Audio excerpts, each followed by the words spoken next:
안녕하세요. 지난 시간에 유전 법칙에 대해서 배웠었죠? 이번 시간에는 사람의 유전에 대해서 배워보도록 하겠습니다. 멘델은 완두로 유전 법칙을 연구했어요. 완두는 형질이 뚜렷했고요. 또 한 세대가 매우 짧았기 때문에 유전 연구를 하기 매우 좋았어요. 근데 사람은 유전 연구를 하기가 쉽지가 않아요. 일단 완두처럼 타가 수분을 하기가 매우 어렵습니다. 사람의 마음대로 유전 연구를 한다고 교배를 할 수는 없죠. 너무 말도 안 되는 일이죠. 그리고 인간은 보통 한 100년을 살죠. 그래서 한 세대가 되게 깁니다.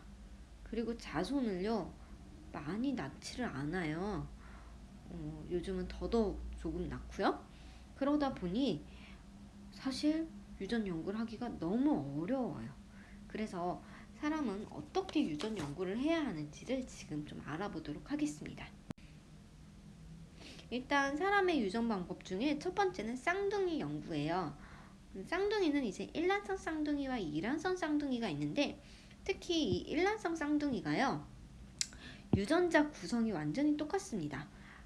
우리 앞에서 배웠던 나날이 일어나고, 그러니까 수성이 되고 착상이 되고 나서 이제 포배기에 이제 착상이 되고, 얘네들이 이제 분리가 돼서 이제 나타나는 게 쌍둥이인데, 일란성 쌍둥이 같은 경우는 하나의 난자랑 하나의 정자가 수정을 한 후에 얘가 두 개로 나뉘어진 거예요. 그러다 보니 유전 정보가 완전 똑같습니다. 그래서 이렇게 겉으로 봤을 때 막 알아보기도 어려운 쌍둥이들 있죠? 그런 친구들이 일란성 쌍둥이인데, 이 친구들은 유전 정보가 완벽하게 같기 때문에 후천적으로 어떤 영향을 받았는지를 알 수가 있어요. 이란성 쌍둥이는 유전 정보가 아예 다릅니다. 각각의 다른 정자와 난자가 만난 거기 때문에요. 이란성 쌍둥이는 이거랑은 좀 관계가 없죠. 그래서 일란성 쌍둥이랑 이란성 쌍둥이를 비교해 보면요, 유전과 환경 요인 중에 어떤 영향을 더 많이 받았는지를 이제 좀 알아볼 수가 있습니다.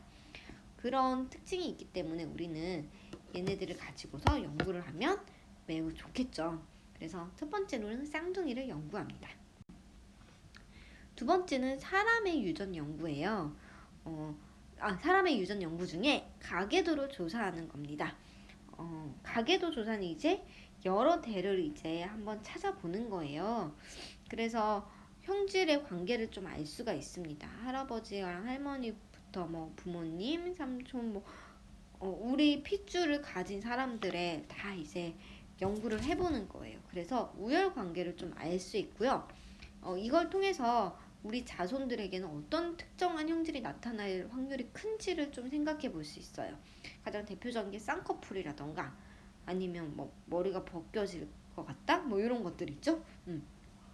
그런 것들을 이제 조금 확률을 한번 생각해 볼 수가 있다는 겁니다. 또 하나는 이제 통계를 조사하는 거예요. 결국은 우리가 이제 자손을 많이 낳지 않기 때문에 가능한 많은 사람 수를 이렇게 집단으로 해서 통계를 내보는 겁니다. 그래서 어떤 집단에 그런 형질이 발생할 빈도가 높은지를 좀 알아볼 수가 있어요. 그래서 여기 옆에 그림을 보면 뭐 과거 잉카족의 ABO식 혈액형이거든요. A형, B형, O형, AB형이라는 혈액형인데, 어떤 특징을 가지고 있는지 이렇게 통계로 한번 내볼 수가 있는 거예요. 우리나라는 거의 비슷하죠. 비슷비슷하게 이제 분포를 하고 있는 편이고요. 과거 잉카족은 O형이 절대적으로 좀 많았죠. 또 하나는 이제 최근 들어서는 염색체를 조사하거나 유전자를 분석합니다. 염색체를 조사하면 이제 염색체 이상에 의해서 태양이 아니라 태아예요. 태아의 염색체 이상을 확인할 수 있고요. 유전자를 분석해보면 결국 이제 가족력에 의해서 나타날 수 있는 질병들 있죠. 유전되는 질병들을 이제 조금 알 수가 있어요. 그래서 이런 암이나 심장질환 같은 질병을 이제 예방하는 데 이용을 하기 위해서 현재는 염색체를 조사하거나 유전자를 분석해서 미리 알아보고 있습니다. 자, 그럼 사람은 어떠한 형질의 유전이 될까요? 대표적인 몇 가지만 이제 이야기를 한번 해볼게요. 첫 번째는 머리예요.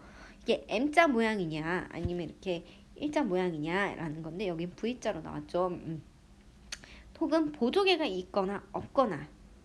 혀가 말 수 있는 사람이 있고 혀를 못 맞는 사람이 있어요.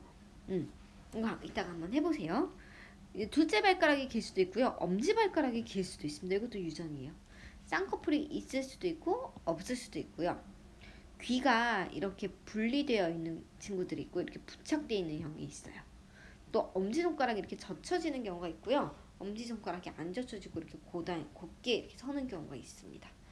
우리 별로 이거 생각 안 해봤던 거죠. 이게 다 유전되는 형질입니다. 자, 첫 번째로 우리가 보는 거는 미맹 유전인데요. 미맹이라는 건 뭐냐면 쓴맛을 느끼지 못하는 형질이에요. 그래서 레몬을 먹으면 안 신 거예요. 시다는 걸 못 느끼는 거예요. 이게 쓴맛을 느끼냐 못 느끼냐거든요. 이게 되게 재밌어요. 특이하고 재밌습니다. 자, 그래서 역시나 똑같이 한번 보면요. 우리 유전자형은 TT 혹은 T 스몰 t라고 한다면 1대는 항상 어떻게 했죠? 순종으로 만들었죠. 그래서 보면 이렇게 표현을 해서 갈 수가 있는 거예요. 그래서 미맹이 아닌 남자, 미맹이 아닌 여자, 그리고 파란색은 미맹인 남자, 미맹인 여자예요. 그리고 열성이거든요. 그래서 보면 얘는 미맹이 아닌 남자죠. 그리고 얘는 미맹인 여자죠.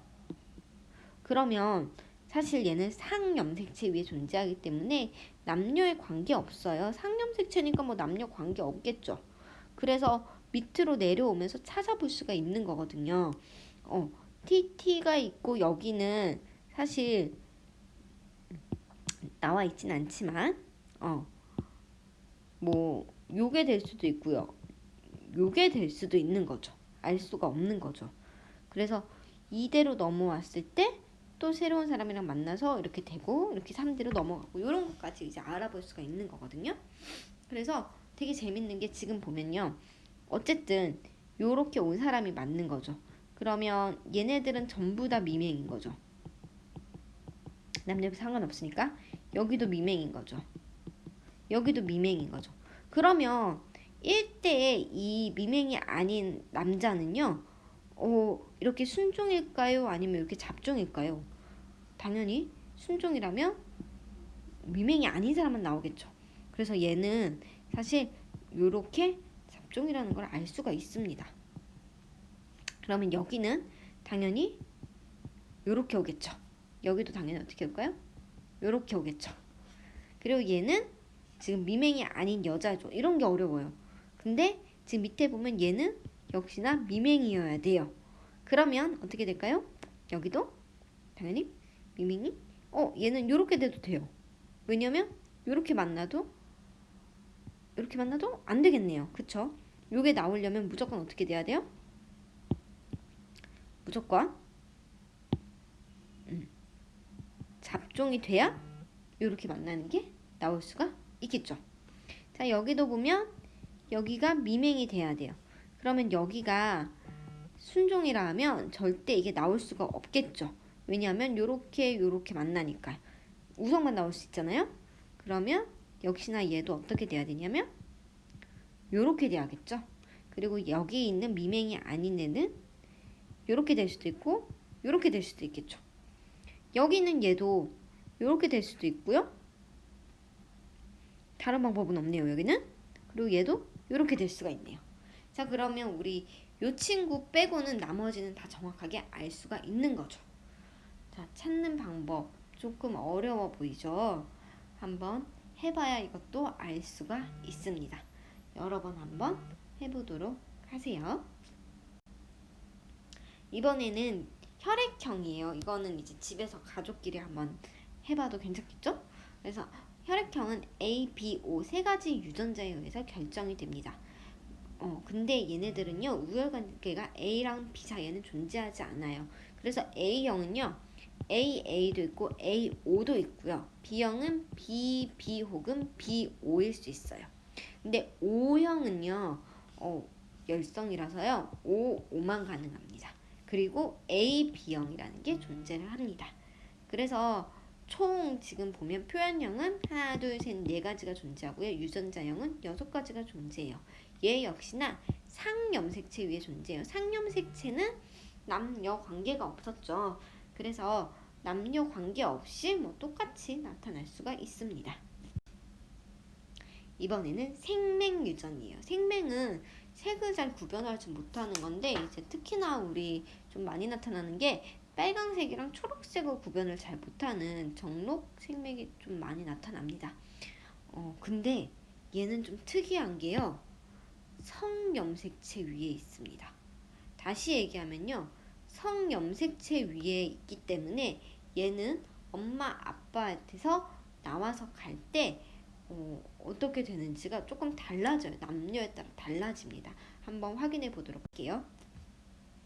자, 엄마는요 XX의 염색체를 가지고 있고요. 아빠는 XY의 염색체를 가지고 있어요. 그래서 자손이 만들어질 때 엄마의 X 하나 그리고 아빠의 XY 둘 중에 하나가 만나는 거죠. 또 역시나 엄마의 X 하나 아빠의 XY 중 하나가 만나는 거예요. 그래서 요렇게 만나는데요. 만약에 이렇게 X 염색체나 Y 염색체에 이런 유전 형질이 존재를 한다 하면 이게 남자인지 여자인지 따라서 발현되는 표현형이 달라질 가능성이 크다는 거예요. 왜 그런지 한번 보도록 할게요. 특히 지금 이 생맹 같은 경우는 X 염색체 위에 존재를 하거든요. 그래서 X 염색체가 엄마로부터 이제 받게 되면요. 생명이 발현될 가능성이 되게 큰 거예요. 여자는 XX이기 때문에 아빠께 이제 들어오면 이제 이게 사라질 수 있거든요. 안 나타날 수 있어요. 표현이 나타나지 않을 수 있어요.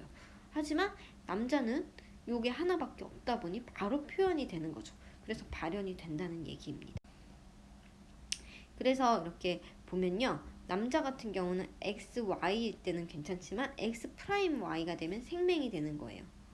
여자는 XX도 정상이고 XX'도 정상이고요. X'만 생명이 되는 거거든요. 그래서 이거 다시 한번 써주면요. 이런 거예요.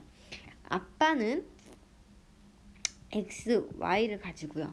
엄마도 생명이 아닌데 엄마 유전자 위에 하나가 있다라고 한번 해봅시다. 그러면 어떻게 자녀손이 만들어지냐면 요렇게 만들어서 XX가 만들어지고요. 요렇게 만나면 XX'이 만들어지고 요렇게 만나면 XY가 만들어지고요. 요렇게 만나면 X'Y가 만들어집니다. 그러면 얘는 생명 아닌 거죠. 그쵸? 생명 아닌 거고요. 이 친구 여자지만 생명 아니에요. 얘는 남잔데 생명 아니에요. 근데 얘는 남잔데 생명이에요. 이런 식이 되다 보면요. 남자들이 나타나는 빈도가 더 많아져요. 왜냐면 여자는 둘 나왔고 남자 둘 나왔는데 여자는 생명이 없는데 남자는 생명이 나타나거든요.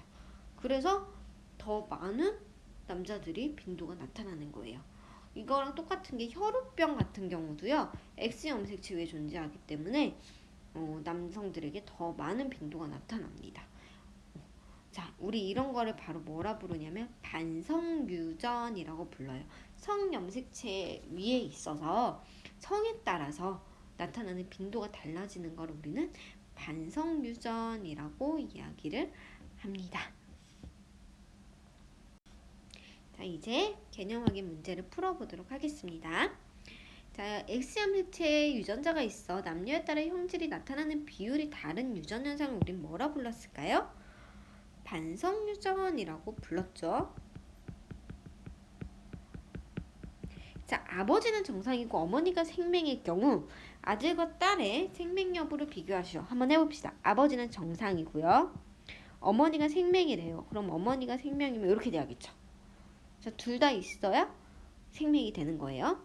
자, 아들, 딸 한번 자손을 만들어 볼게요. 여기 하나씩 나왔어요. 그러면 XX 프라임. 얘 하나, XX 프라임. 얘는 X 프라임 Y, X 프라임 Y 이렇게 나오죠. 자, 딸, 아들, 아들입니다. 딸은 둘 다 생명이 아니네요. 근데 아들은 둘 다 어떻게 돼요? 생명입니다. 자, 이 상황은 이해되시나요? 그래서 아버지가 정상이고 어머니가 생명일 경우는요, 아들은 무조건 생명으로 나타날 수밖에 없습니다. 자, 여기까지 해서 사람의 유전에 대해서 이야기를 해보았습니다.